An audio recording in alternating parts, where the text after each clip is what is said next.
This really looks like a financial capital of the world. Just passing over the northern shore of Long Island. Should be touching down here in about 15 to 20 minutes for an on-time arrival. Current weather, light wind.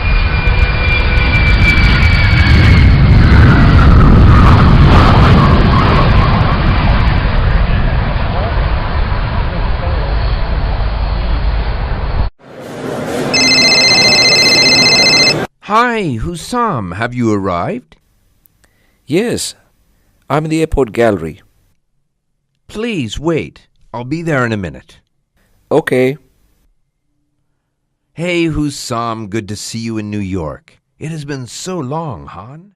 Same here, man. I'm really happy to see you after such a long time, really.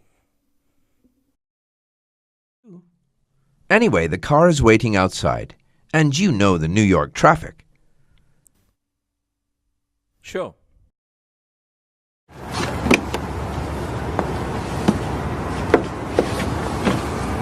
Please bring the luggage inside. Yes, sir.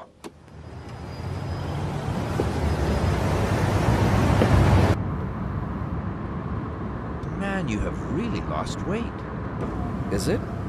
But you're still the same. Hope everything is fine back home. And how about the kids? Alhamdulillah, they're doing great. What about Ali? How is he doing? Ali is fine and doing well.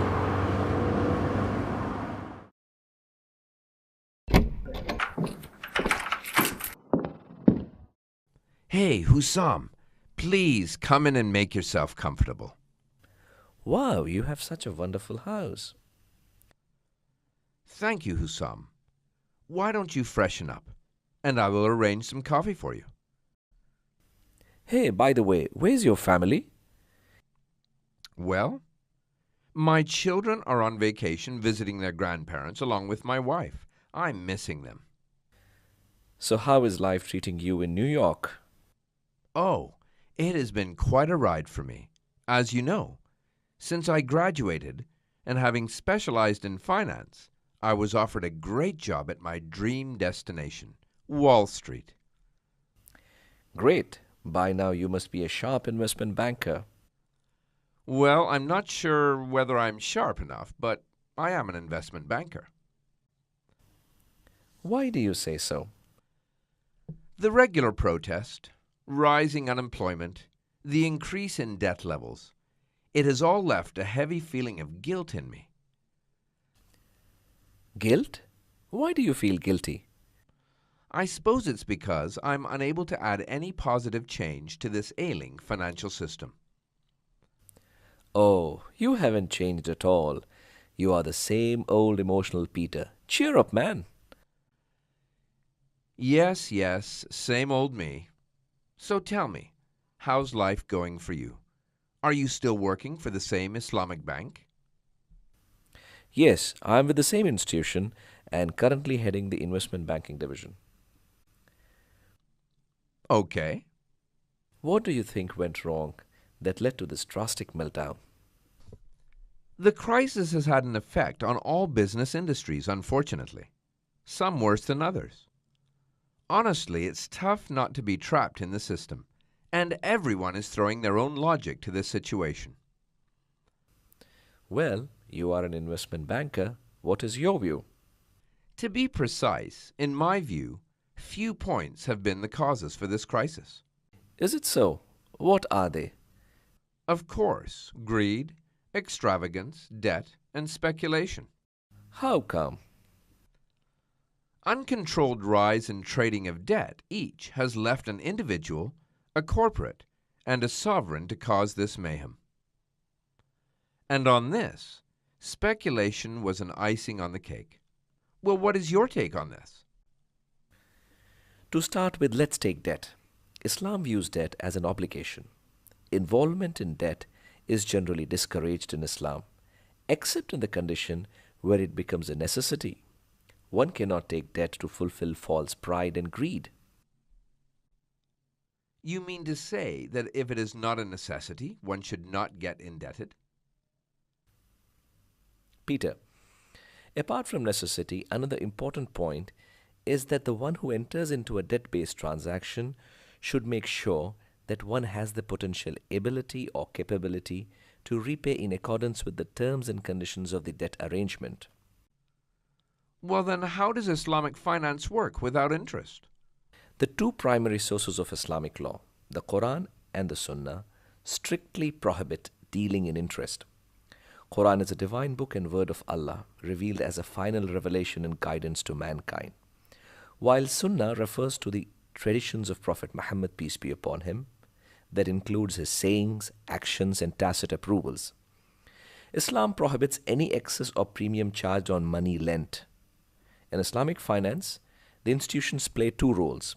First, as a partner, where they engage with the customers in a project on profit and loss sharing basis. And second, as a trader, where they purchase assets and bear the risk of ownership, then they either sell or lease out the asset to the customer. Hussam, also, the Bible discourages dealing in interest. But how about other religions? Yes, even Judaism and Hinduism too prohibit dealing in interest. What about speculation? Well, speculative transaction leads to uncertainty, which is known as gharar in Islamic jurisprudence, and it is not permissible. For example, options, futures, and hedges that are traded in conventional market. It looks like that Islamic finance has a complete solution to the global economic crisis. You are right. Islamic finance is the solution provided it is implemented correctly. What about economic affairs? Indeed, Islam is a comprehensive system of life, and it also provides guidelines on economics, business, and commerce. Interesting. That means Islam gives a model of an economic system. Yes, the model is based on the guidelines of Quran and the Sunnah. Awesome. But how can this be applied in the modern world? In Islamic law, which is called as Shari'ah, the basic principles related to business transactions, trade, etc., can be interpreted based on the circumstances, provided such interpretation does not contradict with the Quran and Sunnah. You know, Peter, this unique feature or flexibility of Islam makes it relevant to every generation. Okay. And what about the philosophy of Islamic economics? In this case, Allah is the ultimate owner of the wealth and resources available to human beings in this world. He has sent humans as His representative on earth to manage and benefit from this wealth and resources in the way prescribed by Him. Islam strongly discourages idleness that results in poverty. In fact, it encourages the economic activities, trade and business within the permitted boundaries. Wealth cannot be accumulated and hoarded in few hands. There is a due share of every individual who lacks the ability in the surplus wealth earned by an able individual. This due share is transferred to them in the form of inheritance, will, and zakat, which is an obligatory charity, and sadaqat, which is the optional charity. One is accountable for one's earning and expenditure to Allah. So within this philosophy, people are free to adopt any Sharia permitted source that can satisfy their economic needs. Based on this philosophy, the Sharia scholars and the Islamic economists of every age have been developing Islamic finance model. Does Islam encourage savings? Of course it does. In fact, Prophet Muhammad, peace be upon him, advised not to leave one's children begging or poor behind after one's death. Hey, can you tell me how Islamic economics views money? Well, under Islamic economics, money is viewed as a medium of exchange and a measure of value. Money is a tool to measure the value of all commodities and is not a commodity in itself. I know Islamic finance industry has evolved and developed for such a long time. Yes, you are right. If you go back to the history, you will see that Islamic finance and financial institutions evolved and developed since the time of Prophet Muhammad, peace be upon him, from the cities of Mecca and Medina. the central treasury, which was called as Baitul Mal, zakat, which is an obligatory charity, and taxes like the land tax and the poll tax were successfully operated during that period. In addition, there have been a few developments such as the use of silver-minted dirhams, bills of exchange, and checks.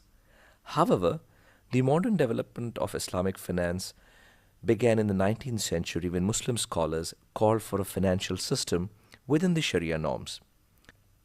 Various theories and theoretical models were proposed by the scholars of the time, which further resulted in the emergence of Islamic banking and financial institutions. At present, there are more than 200 Islamic financial institutions that include Islamic banks, investment companies, Takaful, which is Islamic insurance, regulatory and rating agencies, which operate throughout the globe. Indeed, it was a great piece of information, and thank you, my friend, for being patient with me. I owe you a dinner. Let us go outside. Thanks, Peter. We will do some other day. It is quite late now, and I have to prepare for tomorrow's meeting. Sure, come. I will drop you to the hotel. I will send my driver to your hotel tomorrow so he can drop you to your office. Thanks, my friend. Let's go.